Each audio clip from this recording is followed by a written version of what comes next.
On a restreint donc la sexualité de la femme, comme ça si une femme est vierge, si elle est monogame, c'est beaucoup plus facile de pouvoir dire voilà, c'est moi le papa.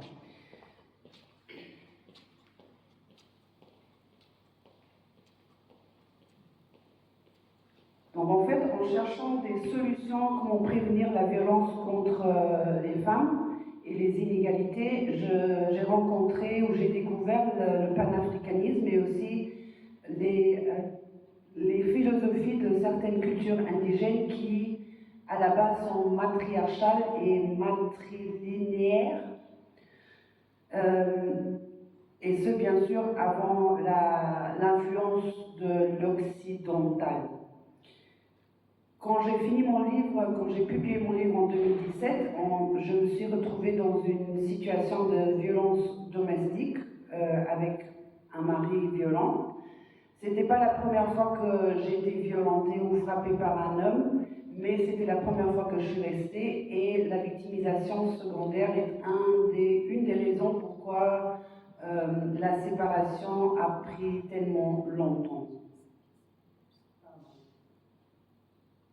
Alors, qu'est-ce que la victimisation secondaire? La victimisation secondaire, c'est en fait la violence, pas directement de l'abuseur, mais en fait de l'entourage, des individuels, mais aussi des institutions qui, par leur acte ou non-acte, le manque d'agir, qui en fait font encore des dommages à la victime.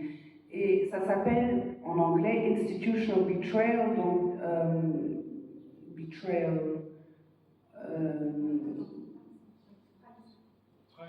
Trahison institutionnelle, merci beaucoup.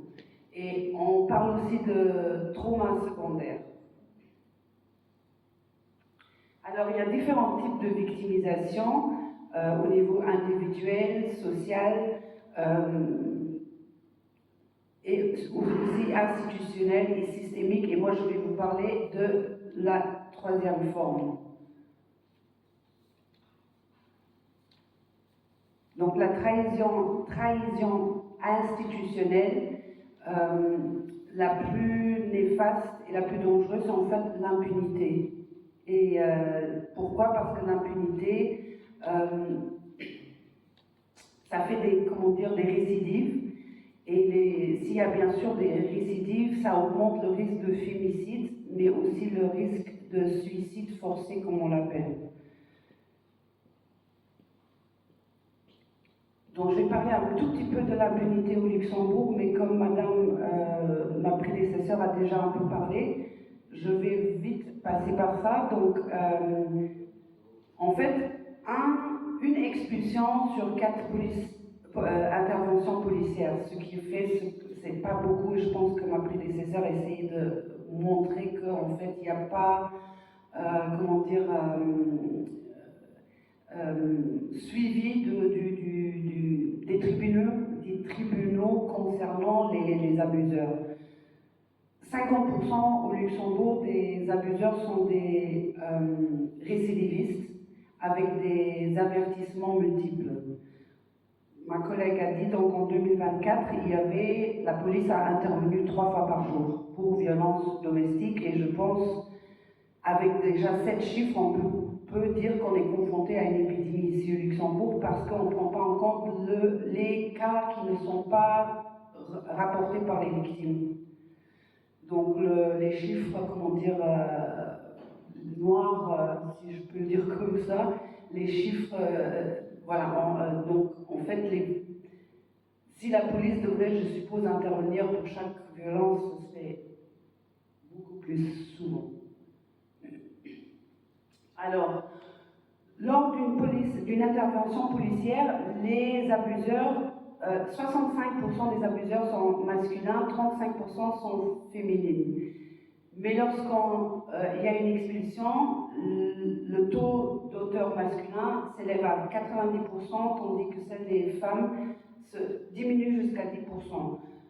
La seule la seule explication que moi je peux donner, c'est comme ma prédécesseure a expliqué, c'est en fait une expulsion est juste prononcée lorsqu'il y a visiblement eu des violences physiques. Donc il doit y avoir des blessures pour pouvoir, normalement, pour qu'un policier ou un procureur ordonne une expulsion.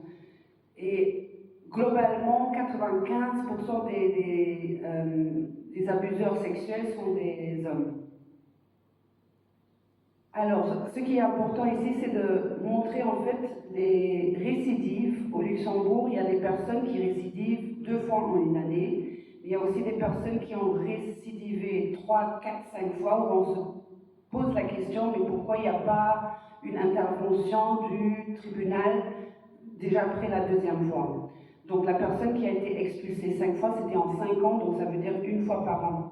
C'est quand même assez...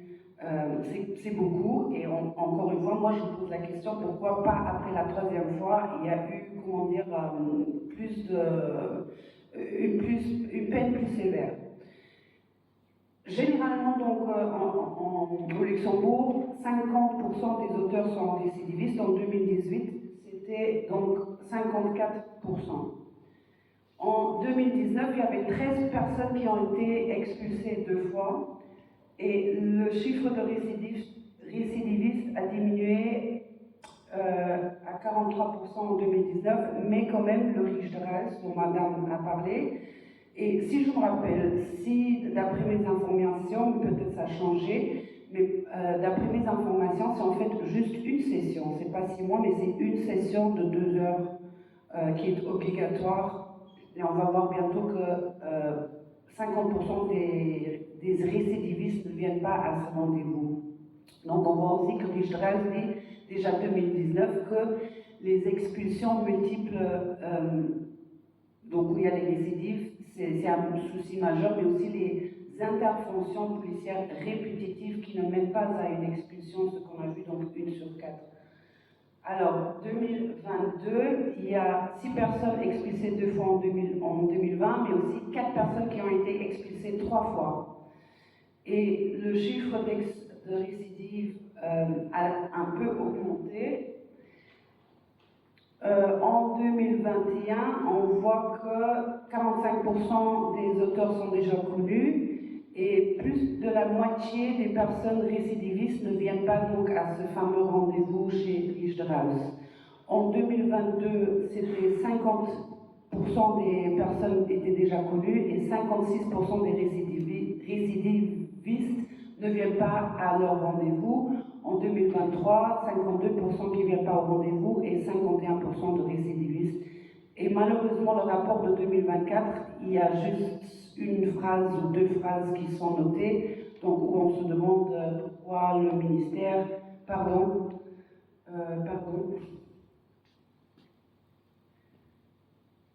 Alors... En 2024, ça c'est les 2 phrases que le ministère a mis dans leur rapport. Voilà. Ce qui est important de savoir, c'est, comme Madame a expliqué aussi, 90% des victimes qui se séparent de leur couple violent disent que en fait, les violences après la séparation augmentent drastiquement, et en anglais c'est connu comme post-separation abuse. Je ne sais plus en français, abus post-séparation. Et malheureusement, dans cette phase, en fait, le cycle de violence s'intensifie drastiquement. La phase lune de miel devient beaucoup plus courte et les violences sont beaucoup plus fréquentes, mais aussi deviennent life-threatening. Donc, la victime risque de perdre sa vie. Et lorsque la police intervient, ils voient ça souvent comme un problème de conflit ou de dispute au lieu de voir ça comme la violence. Et bien sûr, à cause de ça aussi, le risque de fémicide et de suicide parmi les victimes de violences domestiques accroît.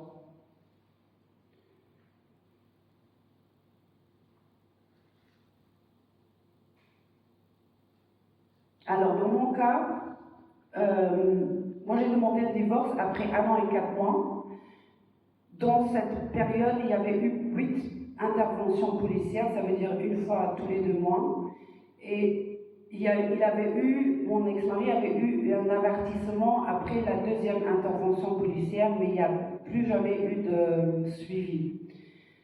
Lorsque j'ai demandé le divorce, ma demande a été refusée parce que le juge a accordé à mon mari un délai de réflexion de 3 mois. Et pendant ces 3 mois, il y a eu 7 interventions policières, donc ça veut dire une intervention tous les 2 semaines. Pendant cette phase, pendant cette période, mon ex-mari a cassé tous mes affaires, donc violence économique. Il a cassé la maison que je loue. Le stalking et le harcèlement a augmenté puisque quand j'ai quitté mon mari, ou quand je me suis séparée, je ne suis pas restée dans ma maison, je suis allée me fuir puisque les violences et le psychoterreur étaient devenus insupportables. Mais à ce moment-là, je n'avais pas encore tout de suite vu mon mari à l'époque me stalker au travail. Donc un jour, j'étais chez ma copine et qui est là devant la porte, mon ex. Et voilà, donc il était dès qu'il m'a vu chez ma copine, il vivait là-bas. Et je me sentais bien sûr gênée que mon mari était chez ma copine. Donc à un certain moment, je suis retournée à la maison et ça, c'était un cycle donc qui s'est fait pendant presque 9 mois. Et c'était insupportable parce qu'à chaque fois que j'appelais la police, c'était dispute, ils n'ont pas vu ça comme violence. Et j'ai développé, un stress post-traumatique avec des cauchemars très sévères, mais j'ai aussi commencé à avoir des idées suicidaires puisque je ne voyais pas de sortie de cette situation. Il faut dire aussi ici qu'avec le PTSD, si on n'a pas les moyens, comme les factures ne sont pas remboursées ou sont seulement partiellement remboursées, et le PTSD, ça a besoin quand même et je pense aussi les pensées suicidaires, ça a besoin d'une thérapie à long terme. Donc si on n'a pas les moyens, c'est un peu difficile. Et je dois dire aussi que les thérapies alternatives qui ne sont pas du tout remboursées, pour moi, ça m'aidait beaucoup plus. Mais voilà, il faut avoir l'argent pour ça. Alors, en Allemagne, presque tous les jours, il y a une femme qui meurt à cause des violences. En Angleterre et en France, c'est tous les 4 jours. Et en Pays-Bas, c'est une femme par semaine. Il faut dire aussi qu'en Angleterre et en France, les suicides en relation avec les violences domestiques sont plus fréquents que donc, tous les 4 jours. En France, par exemple, par jour, 2 femmes ou une femme, ou elles meurent ou elles ont tenté une tentative de suicide. Il faut savoir aussi que les femmes qui sont donc abusées ont tendance à se suicider 7 fois plus que celles qui n'ont pas subi des violences. Alors, les statistiques au Luxembourg, malheureusement, comme ma prédécesseur a déjà dit, il y a un grand manque. Donc, on peut trouver les homicides, mais on ne peut pas vraiment trouver combien sont des femmes, combien sont des hommes. Ce que je pouvais trouver, donc, c'est le European Institute of Gender Equality a rapporté entre 2018 et 2022 3 féminicides par année, tandis que le ministère de l'égalité a rapporté que 2. Et il faut savoir que le Luxembourg n'a pas légalement reconnu le féminicide parce que le ministère de Justice dit que comme l'homicide a déjà la peine de prison la plus haute, pas besoin d'inscrire le féminicide dans le code. Mais je ne suis pas d'accord parce que à cause de ce manque, on n'a malheureusement donc pas une bonne compréhension auquel on est confronté ici au Luxembourg. Donc, 2 féminicides, 3 féminicides par an, ça semble pas beaucoup. À savoir que les tentatives de meurtre, malheureusement, il n'y a pas les statistiques sur les gens, si c'est des femmes, des hommes qui sont victimes, les femmes qui sont les attaqueurs. Et il y a aussi, bien sûr, les menaces de mort et le obsessive stalking. Ce qui est important de savoir ici, c'est en fait que le ministère de l'égalité des chances, la police, mais aussi le service d'aide aux victimes, ils ont tous des chiffres différents. Donc avec ces chiffres différents, c'est difficile d'avoir une bonne image au problème auquel on est confronté. Donc déjà, les statistiques, c'est important d'avoir des bonnes statistiques, des bons chiffres pour pouvoir combattre cette épidémie. Alors les suicides au Luxembourg, il y a un suicide environ par semaine, depuis, je pourrais dire, depuis 2000. Et à savoir que les tentatives de suicide sont 10 à 20 fois plus haut. Mais encore une fois, comme il n'y a pas assez de statistiques ou pas des statistiques ségrégées ou comment dire, les statistiques ne sont pas collectionnées selon le genre, mais aussi pas selon la race ou l'ethnicité aussi au Luxembourg. Donc encore une fois, c'est difficile d'avoir une image de ce qui se passe ici au Luxembourg. Mais déjà, un suicide par semaine, c'est beaucoup. Donc, concernant les suicides, on a quand même les statistiques par sexe.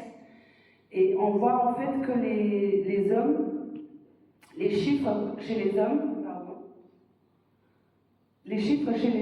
elle est beaucoup plus haut que les chiffres des suicides parmi les femmes, mais ça ne veut pas dire que les femmes ne tentent pas autant de suicides que les hommes, c'est en fait que les tentatives de suicide chez les hommes réussissent beaucoup plus que chez les femmes parce que les hommes utilisent des méthodes plus létales, tandis que les femmes, par exemple, elles prennent des overdoses de médicaments, souvent, tandis que les hommes, ils sautent d'une hauteur, ils se jettent devant un train avec la voiture, ils se cognent dans un arbre, mais très souvent, malheureusement, c'est la pendaison qui cause la mort chez les hommes. Alors, le suicide parmi les jeunes a augmenté de 2 suicides par an à 1 suicide par mois en 2022. Et il faut dire que le plus jeune qui s'est suicidé au Luxembourg avait 10 ans. À savoir que parmi les jeunes, les raisons pourquoi on se suicide, c'est l'abus sexuel en tant que jeune, donc par le papa, par le beau-père, mais aussi la violence psychologique répétitive peut être un déclencheur pour le suicide, la négligence parentale, mais aussi le harcèlement à l'école. Et à savoir que les chiffres de filles, donc les filles sont plus susceptibles d'être, suicidaires que les garçons, mais elles sont aussi plus agresseurs que les jeunes garçons. On dirait pas, mais d'après les chiffres, donc c'est les jeunes, on appelle ça les mean girls en anglais. Je ne sais pas comment on dit exactement en français, mais Zickenmädchen en allemand. Mais voilà. Et l'automutilation, donc se faire du mal, est un grand facteur ou un facteur qui augmente le risque de suicide.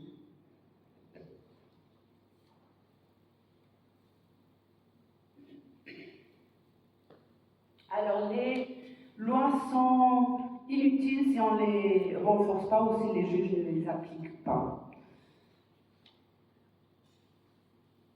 Concernant la violence domestique, en 2024, je vais donner un exemple de 2024, les procureurs ont été saisis de 1168 cas de violence domestique et on pourrait, je ne sais sûrement pas de ces 1100 cas, mais en tout cas, par an, il y a environ 173 jugements.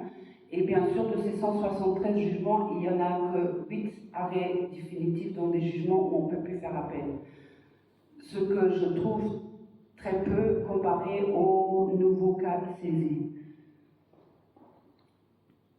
Ce qu'on peut trouver, c'est dans le rapport de la police, c'est que 187 personnes ont été arrêtées pour les problèmes de vente de stupéfiants. Mais on ne peut pas trouver de nombre de chiffres sur les arrestations en cas de violence domestique. ce que je pouvais trouver avec les jurisprudences, c'est qu'en fait, les personnes qui vendent les stupéfiants reçoivent les mêmes peines que les abuseurs de violences domestiques. C'est environ 2 ans avec un tiers, donc 2 tiers de sursis. Donc en fait, ils vont en prison pendant 8 mois. Et il faut savoir qu'au Luxembourg, depuis 2017, entre 2017 et 2022, les chiffres des femmes victimes d'une ou autre sorte de violence, que ce soit sexuelle, psychologique, économique ou physique, a augmenté de 1 sur 3 à 2 sur 3 dans le pays le plus riche. Concernant donc les abus sexuels au Luxembourg, en Europe, on dit que 1% des victimes portent plainte, donc ça veut dire 1 sur 100, et 1% des plaintes aboutit à un jugement. Donc, ça montre qu'il y a encore beaucoup à faire. Au Luxembourg, donc en 2000, là je parle des chiffres exploitation sexuelle inclut les exploitations sexuelles de mineurs. Donc en 2023, il y a eu 228 enquêtes qui ont été ouvertes, menées. 67 ont été ramenées au tribunal et dont 5 ont eu une prison ferme, prison ferme, et 22 ont eu prison avec sursis. Et je vais vous donc montrer le gaslighting institutionnel ici au Luxembourg, surtout avec les mineurs. Donc en 2019, un teacher a été condamné à 8 ans avec 6 ans de sursis pour avoir... ce que je vais vous parler, c'est tous les abus sexuels sur des mineurs, les prochains cas. Donc 8 ans de prison avec 6 ans de sursis, et il est allé en appel et il a eu un autre an de sursis en plus, donc finalement il est allé en prison 1 an. Un autre homme a été condamné à 240 heures de travail. Je ne me rappelle plus comment ça s'appelle, ce travail communautaire. Je pense que c'est 1 mois si on divise 240 par 8. Et il a eu 5 ans de Kontaktverbot, interdiction de contact avec les mineurs, tandis qu'il a produit des films pornographiques, des images pornographiques et des films pornographiques. 5 ans. Bon. 2020, le directeur du lycée technique de Bonnevoie a eu une peine de prison de 8 ans, mais sursis intégral. Il a été donc interdit de contacter les jeunes pendant 10 ans, interdiction même pas de contacter les jeunes, mais de travailler dans un service public. Et en fait, dans ce cas-là, en 2019, quand quand l'affaire a été ramenée au tribunal, le jeune homme qui a déclenché l'affaire s'est suicidé. Et les parents ont eu seulement 3 000 € de dommages. 2021, un directeur musical a eu 8 ans de prison sursis parce que voilà, il n'avait pas son casier judiciaire était vierge. 2022, personne 8 ans de prison avec 3 ans de sursis, puis il est allé en appel, il a eu sa réduction de peine de 8 à 6 et avec une augmentation de son sursis à 3,5. Après 2 ans et demi de prison, il est ressorti, il a même pas, ça n'a même pas pris 3 semaines et il a récidivé dans deux situations différentes. Cette année, il y a eu le père qui s'est pris à sa belle-fille. Il a eu 10 ans de prison avec 8 sursis. Un officier de police qui a attaqué sexuellement une personne, il n'y a pas écrit dans l'article si c'était une mineure ou non. En tout cas, il a eu 15 mois de prison, sursis intégral. Et puis il y a eu l'affaire là avec la personne du théâtre qui a eu 8 ans 13 ans avec 8 sursis, pour avoir aussi fait de l'inceste sur sa fille. Et je ne sais pas si vous connaissez, mais l'affaire a été médiatisée parce que donc à cause des, comment dire, des longues procédures dans ces cas de violences sexuelles contre les enfants, mais aussi la protection des enfants. Donc par exemple dans ce cas-là, la situation avait été signalée par Interpol 2019. 2020, la police a commencé à enquêter. 2020, pardon, la police a enquêté au Luxembourg, et c'est seulement en 2023 que le procureur a décidé d'interdire le contact entre le papa et sa fille. Et ce contact, interdiction de contact a été levée même pas 69 jours après. Et si on entend les arguments des procureurs, aussi dans les réponses des questions parlementaires sur ces problèmes, pour moi c'est du institutional gaslighting. Donc en fait, ils ne sont pas très, comment dire, honnêtes, si je peux le dire. Ici en Luxembourg, on a, comment dire, cette attitude de tout cacher sous le tapis. Malheureusement, j'ai l'impression qu'on fait ça aussi. Alors, juste pour dire que dans 3 ans de mon mariage, il y a eu 23 interventions police en tout, donc tous les 6 semaines. Il a eu, mon ex, 2 avertissements, en 2 ans, mais il n'y a jamais eu de suivi. Il y a eu 21 affaires après le premier avertissement et 4 affaires encore après le deuxième avertissement. C'est en fait parce que mon père a porté plainte que l'affaire a été emmenée au tribunal par le procureur, et mon ex a été condamné pour 4 des 23 affaires. Il a eu 2 ans de prison. Et juste pour dire aussi, ils ont droit à l'appel, et si on ne les trouve pas, les rendez-vous sont reportés, donc ça dure. Et il est sorti de prison après 8 mois, même s'il ne respectait pas donc le paiement des dommages et intérêts. Donc quand il est sorti de prison en 2023, j'avais peur parce qu'il me contactait pendant sa peine de prison, il me contactait du prison pour me demander de venir le visiter, ce que j'ai refusé. Et lorsqu'il est sorti, j'ai demandé donc une interdiction d'approcher, mais la juge me l'a refusé en disant que ma demande était vexatoire, abusive et de mauvaise foi, et j'ai donc été condamnée par la juge pour avoir fait la demande, et ce qui a déclenché bien sûr le PTSD est devenu un PTSD complexe.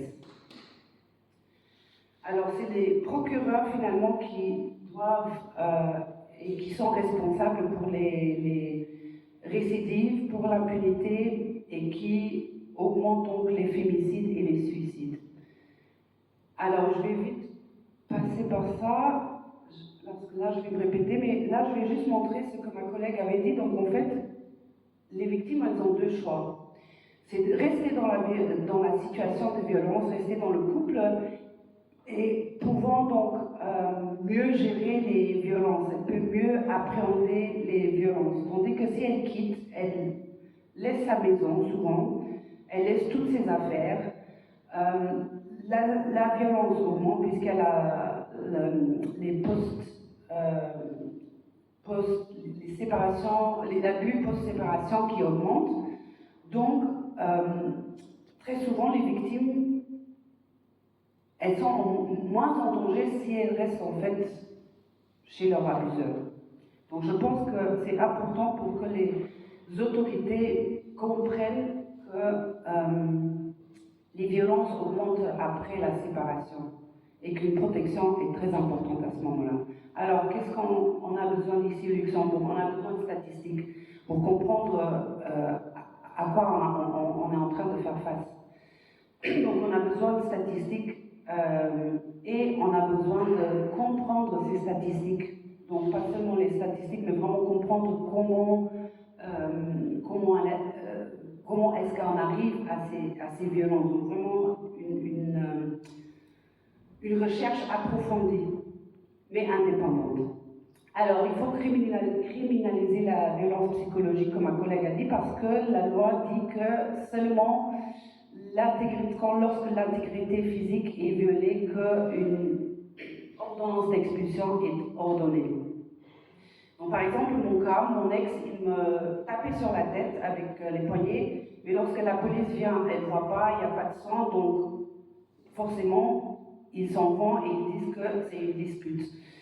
Il faut savoir aussi que quand on pousse ou les hommes qui, te coincent et en fait, pour prévenir que tu t'échappes, c'est une violence physique, mais ça ne laisse pas nécessairement des traces. Et aussi, je pense sur la peau plus foncée, souvent on ne voit pas tout de suite les traces lorsque la police arrive.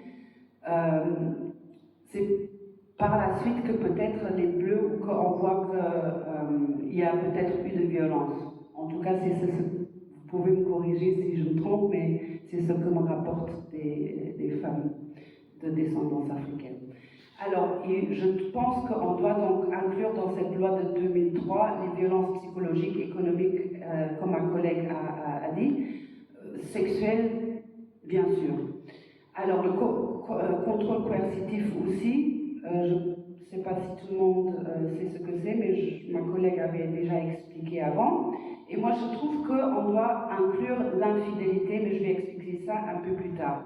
Donc, plus d'attention aussi sur l'abus post-séparation et comprendre que les violences post-séparation sont en fait des prédicteurs du fémicide et du suicide, surtout si les victimes ont déjà essayé de chercher de l'aide et elles ne l'ont pas trouvé. Alors, pourquoi la violence psychologique? Parce que la violence psychologique, seulement, donc s'il y a s'il y a une relation et il n'y a pas de violence physique nécessairement, ça déjà, les violences psychologiques peuvent déclencher un PTSD. Et en fait, le PTSD, ça venait avant des personnes qui étaient dans les guerres. Donc, juste pour montrer que les violences que les victimes souffrent parmi les abuseurs, même que ce soit juste psychologique, ont le même effet sur le cerveau qu'une personne qui a souffert, souffert la guerre. Et là, je dis aussi, parce que très souvent, donc, s'il n'y a pas de signe de violence physique, donc des traces, des bleus, du sang, la police dit que c'est une dispute. Et où je me dis aussi, si la police ne sait pas différencier entre un auteur et une victime, comment nous, est-ce qu'on veut apprendre à nos filles comment différencier entre un homme qui est sincère ou un homme qui prétend être gentil pour avoir ce qu'il veut.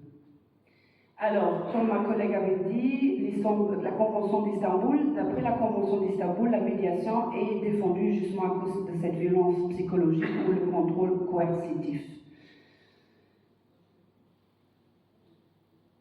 Alors, au Luxembourg, on ne reconnaît pas la défense self-defense. Donc, au Luxembourg, sur violence.lu, on retrouve qu'on reconnaît bien la violence mutuelle. Mais dans les cas de violence physique et violence sexuelle, est-ce qu'on peut parler de violence mutuelle quand une femme essaie de se défendre? Par exemple, dans mon cas, quand j'étais dans la phase de séparation, mon ex, il m'harcelait sexuellement un jour, et à un certain moment, j'ai dû le repousser à plusieurs fois.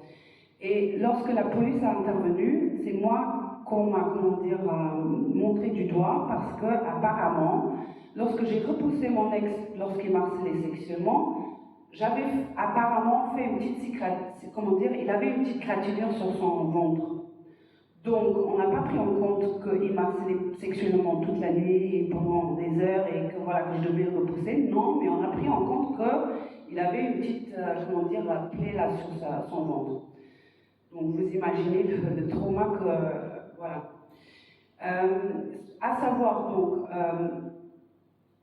survival homicide, donc le homicide de survie, c'est en fait, il y a des situations où des femmes tuent leur homme, et c'est très souvent en réaction d'une violence physique ou sexuelle immédiate, mais aussi à long terme. Mais aussi, très souvent, les femmes, les mères qui tuent le père ou le beau-père parce qu'elles ont découvert qu'il abuser des enfants sexuellement. Et dans des situations donc life-threatening, donc où la vie de la victime est en danger imminent, elle peut se défendre. Mais malheureusement, c'est pas vu comme une défense, mais c'est très souvent vu comme une violence mutuelle ou un abus réactif. Et en fait aussi là, pour pouvoir discerner entre l'abuseur et la victime, très souvent la victime, c'est sa seule sortie. Tandis que, donc elle le fait par désespoir. Et l'abuseur, très souvent, il le fait pour punir la femme ou les enfants ou pour la contrôler. Et on a très souvent la mentalité parmi les hommes, si moi je ne peux pas l'avoir, personne ne peut l'avoir. Ce qui est très dangereux et ce qui aussi est un prédicteur de fémicide. Tandis que pour la femme, très souvent pour les victimes femmes, c'est que voilà, il n'y a pas d'autre moyen que de tuer cet homme pour pouvoir un peu respirer. Alors, ce qu'on ne prend pas en compte quand on accuse les femmes de violences mutuelles, c'est qu'on ne prend pas en compte la flight, fright, freeze que tout le monde a dans des situations de stress. Donc, apparemment, l'abuseur, il a le droit par les crimes passionnels, donc son fight, flight, freeze, on accepte, mais quand c'est une femme qui se défend, on n'accepte pas. Et encore une fois, donc, je trouve qu'on devrait prendre en compte qu'un homme qui tape une femme, c'est pas la même chose qu'une femme qui tape un homme, parce que justement, biologiquement, on est différents. Il y a cette, imbalance of power. Donc, par exemple, dans les combats de sport, même les hommes qui se combattent entre eux, ils sont catégorisés par poids et par taille. Et on sait, avec les discussions récemment, que les femmes qui sont dans les femmes athlètes, elles ne veulent pas nécessairement faire la compétition avec les hommes transgenres.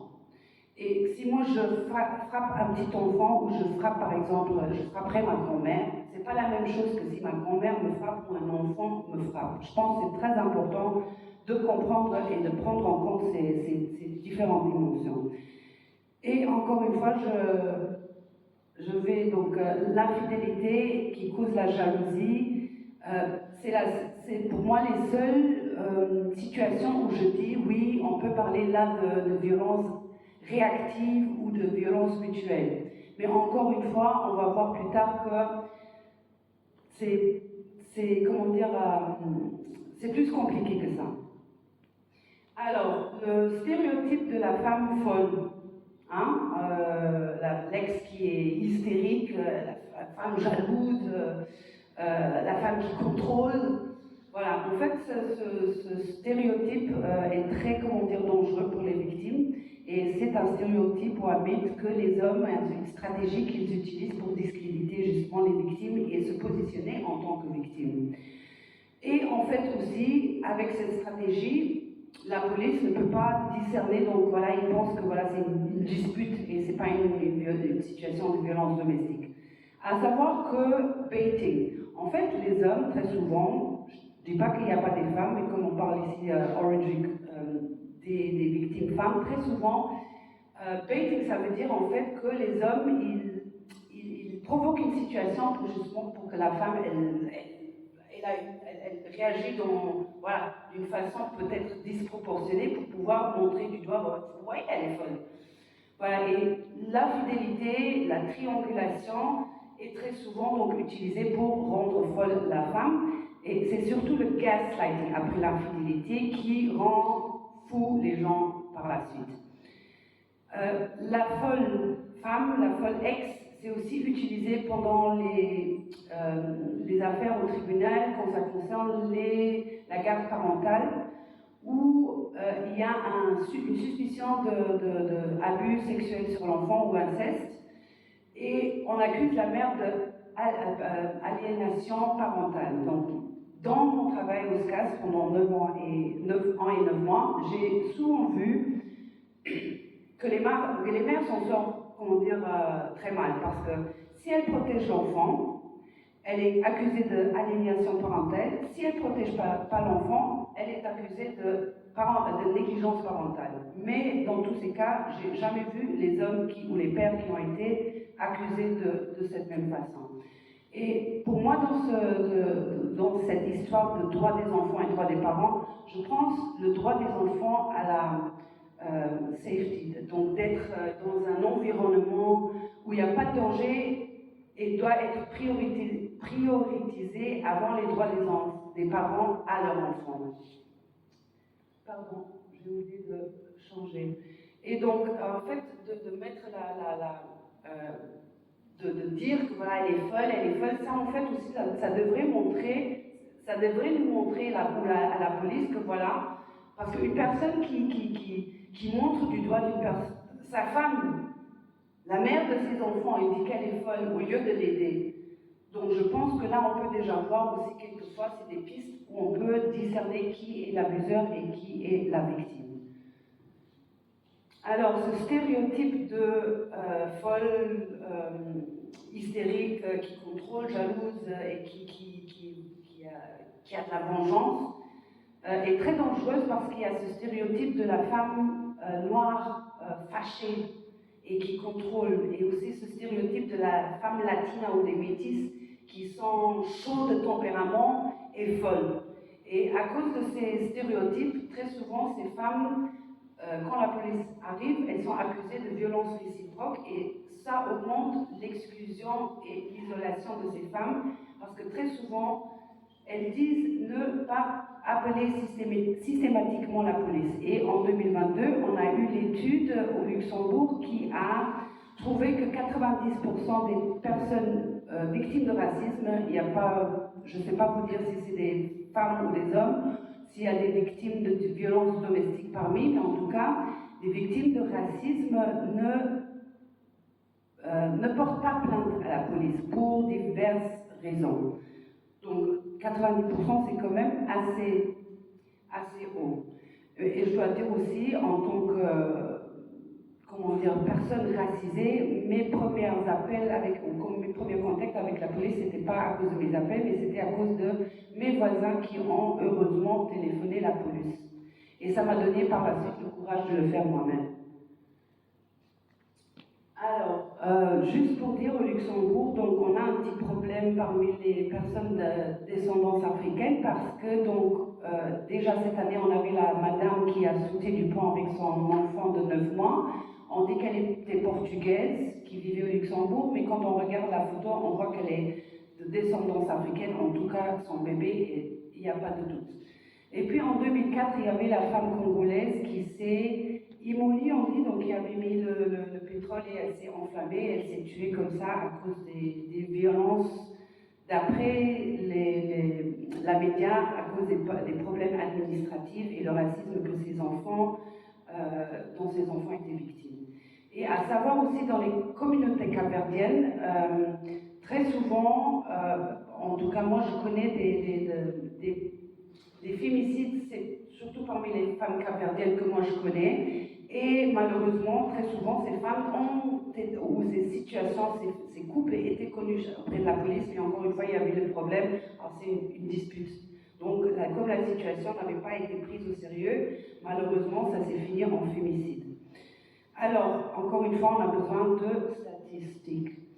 Je veux juste, petite parenthèse, voilà, les décès des hommes de descendance africaine aussi au Luxembourg me soucient. Et donc je pense qu'en effet, on doit aussi regarder, on doit prendre en compte les hommes, tandis que les hommes peut-être ne sont pas nécessairement ceux que j'ai cités, s'ils sont victimes de violences par les femmes. Mais le dernier cas, il y avait donc au Luxembourg le monsieur nigérien qui a été arrêté par la police en février cette année et qui a été retrouvé mort à l'hôpital le lendemain. C'est en fait à cause de la communauté nigériane que cette affaire est arrivée à la lumière. Alors, l'infidélité et la jalousie. Donc, quand j'ai fait la recherche pour mon livre, j'ai découvert en fait que la théorie de Darwin, c'est en fait la cause pourquoi il y a les violences et les inégalités de genre parmi les femmes et les hommes. Parce que d'après Darwin, on a des conflicting reproductive strategies. Donc, pour avoir des enfants, l'homme, il doit, comment dire, avoir sexe avec beaucoup de femmes, tandis que la femme, elle doit rester avec un homme. Déjà, dans cette théorie, il y a une inégalité et une violence là-dedans. Mais cette théorie de Darwin, comme je vous ai expliqué avant, c'est à cause de la paternité des hommes. Donc, et on voit dans la violence domestique, souvent c'est les hommes qui sont obsessifs, possessifs et jaloux par rapport à l'infidélité de la femme. Et pas nécessairement inverse. Je ne dis pas que les femmes ne sont pas jalouses, mais elles ne réagissent pas de cette même façon et cette même intensité que les hommes. Et je dois dire donc les hommes ont raison de comment dire, avoir peur parce que 50% des comment dire, paternity claims montrent qu'en fait, c'est pas le père qui a été déclaré, c'est pas le père biologique. Je dis pas que c'est raison pour violence, mais en tout cas, voilà. La jalousie, l'obsession et la possessivité, c'est pour moi aussi des causes, mais aussi des prédicteurs pour la violence domestique et la violence réciproque et la violence réactive. Ça vient du gaslight. Donc en fait, ce que l'abuseur il fait, c'est rendre folle sa victime en la faisant non mais je te trompe pas, non mais t'es folle, t'es trop jalouse, non, t'as pas de confiance en moi. Tandis qu'en fait, il est en train de la tromper, et c'est lorsque la femme, après des mois de gaslighting, elle découvre que voilà, il y a des possibilités de violence. L'idée de triangulation, ça date depuis la religion. Donc déjà, dans le temps, on avait la Madonna, ou la Marie, la Vierge, mais Marie, et Yves, comment dire, qui a ramené l'humanité, comment dire, en enfer, d'après la Bible. Et souvent, c'était la Madonna, ça représentait la femme blanche, et la prostituée, si je peux le dire, représentait dans la religion et tout ça, souvent la femme noire. Donc, encore une fois, ça montre la violence raciale aussi dans sa théorie. J'avais déjà dit que les hommes, très souvent, ils prennent l'infidélité pour rendre folle la femme. Donc, la femme qui devient folle, ou ils font des choses, du gaslighting, et la femme devient folle, après ils peuvent montrer du doigt à tout le monde et dire, vous voyez, c'est moi la victime, c'est elle la folle. Et en fait, dans la perversion, dans tout ça, c'est en fait que souvent, c'est les hommes qui trompent et qui sont quand même jaloux. Donc, il faut essayer de comprendre ça.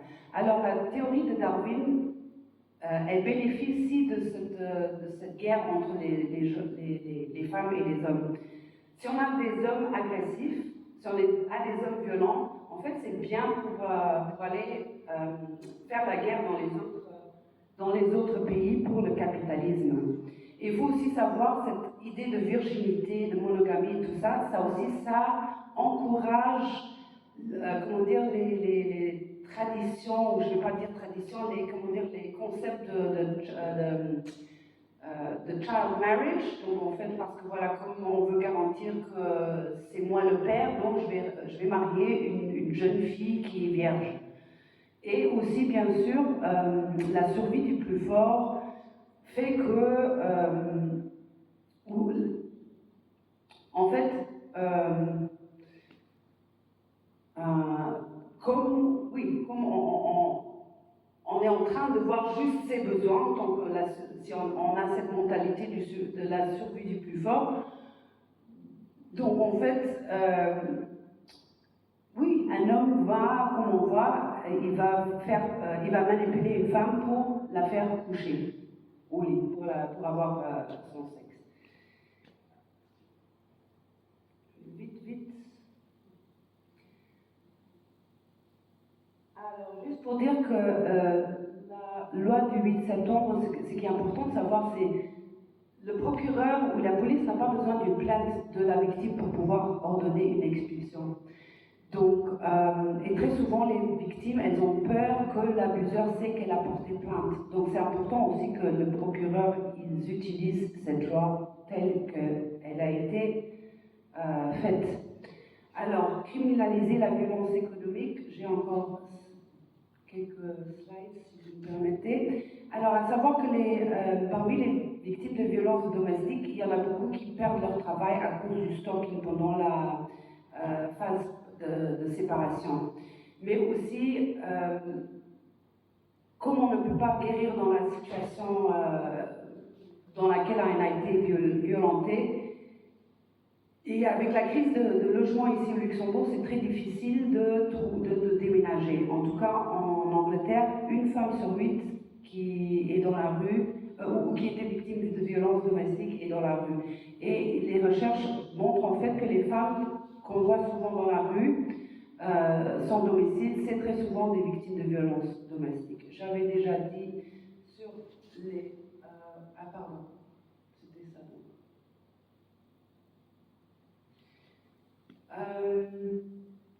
Donc, comme les factures ne sont pas remboursées, médicalement, c'est très difficile de faire une thérapie à long terme.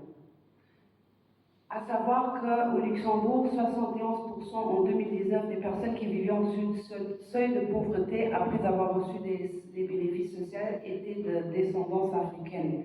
À savoir que la pauvreté, qui pour moi est une violence structurelle, économique et institutionnelle, pousse les enfants et les femmes dans la prostitution pour pouvoir sortir de cette pauvreté, mais elles sont aussi, elles risquent d'être victimes de trafic. Et souvent, c'est des femmes et des enfants de couleur. Alors, on a au Luxembourg une assistance judiciaire qui est systématiquement donnée aux abuseurs présumés, mais pas à la victime, surtout si elle travaille. On a une loi, un article 240 qui en fait pourrait donner au juge la possibilité de faire payer l'abuseur à la victime les frais d'avocat, mais c'est jamais, ou dans les minimes cas, ou en tout cas c'est très peu demandé. Donc, les abuseurs, ils profitent de cet abus, en fait on appelle ça abus légal, donc ils essaient de faire prolonger les procédures pour que ça dure, et ça en fait ça augmente les frais des victimes, puisque lui il a un avocat gratuit, donc il perd rien. Les dommages et intérêts quand on les reçoit par un juge, ou quand un auteur a été condamné, sont très peu comparés aux frais d'avocat.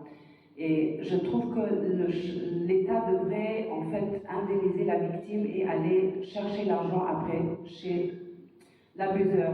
Et si on voit, en fait, il n'y a pas beaucoup de femmes ou d'affaires qui sont ramenées au tribunal, je suppose parce qu'il n'y a pas trop de résultats positifs pour les victimes. Alors, le modèle espagnol, c'est en fait le modèle en ce moment,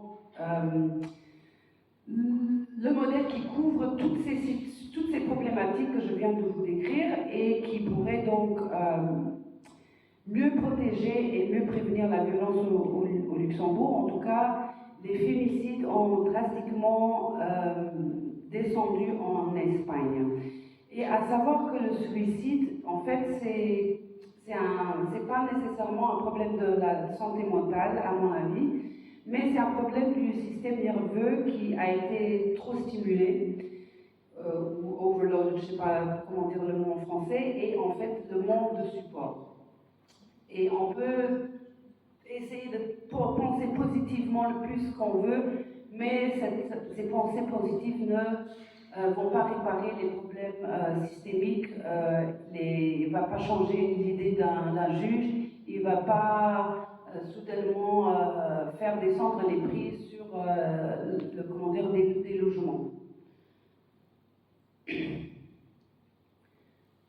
Alors, quand une victime parle ici au Luxembourg, c'est souvent beaucoup plus traumatique que les abus de son partenaire. Et très vite, donc, si on arrête l'impunité, En fait, s'il y a moins d'abuseurs, il y a moins de victimes. Donc c'est pour ça que moi, je mise sur la prévention des abuseurs. Moins d'abuseurs, moins de victimes. Moins d'abuseurs, moins de récidives. Moins d'abuseurs, moins de risques de fémicide et de suicide. Je trouve qu'au Luxembourg, on doit, en fait, alors, vous connaissez tous Meghan Markle, elle dit que women don't need a voice, don't need to find a voice, they have a voice, they need to feel empowered to use it, and people need to be encouraged to listen. Alors, au Luxembourg, comme c'est systémique, je pense qu'on a besoin d'une agence de monitoring et qui est indépendante pour justement vérifier à ce que les abuseurs soient held accountable, donc qu'ils soient responsabilisés pour leur violence.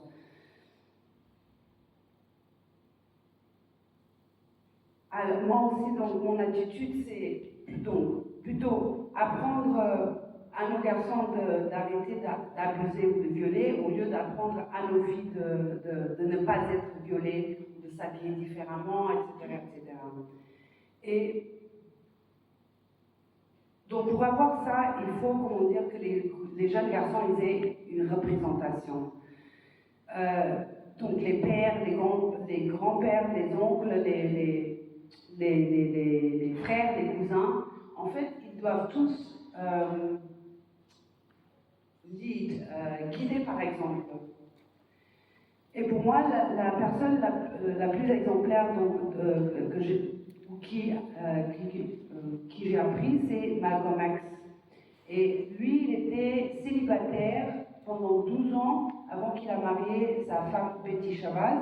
Donc pendant 12 ans, il était dans le célibat, ce qui est quand même remarquable. Et pour lui, la masculinité, ce n'était pas la domination ou l'accès au corps de la femme, mais c'était en fait respecter et protéger la femme. Donc je pense qu'on peut beaucoup apprendre de Malcolm X.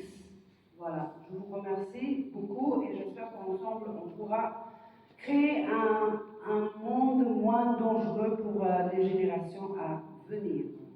S'il y a des questions, et merci pour votre écoute.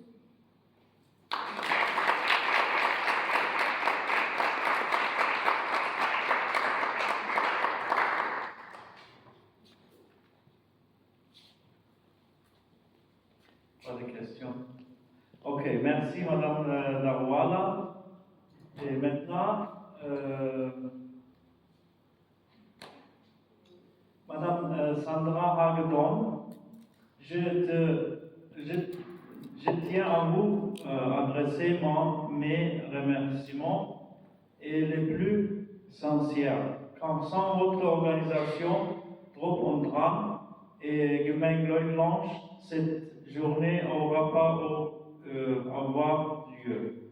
J'exprime également ma gratitude à toute l'équipe organisatrice dont l'engagement a permis la réussite de cet événement.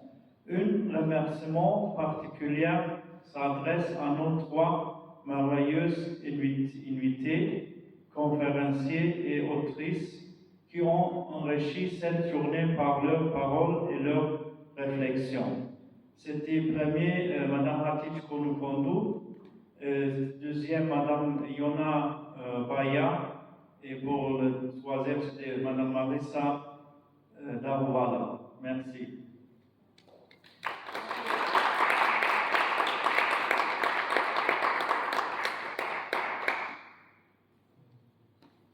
Enfin,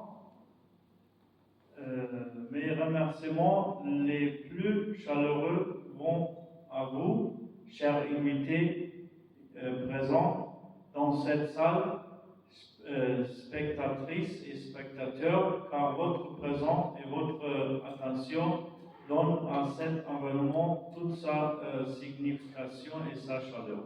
Merci.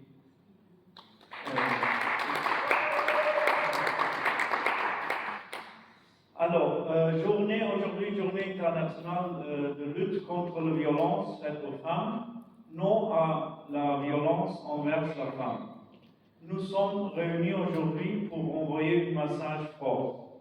contre la violence faite aux femmes et aux filles, pour le respect et l'égalité. L'orange est la couleur de l'espoir. Elle nous rappelle qu'un avenir sans violence est possible.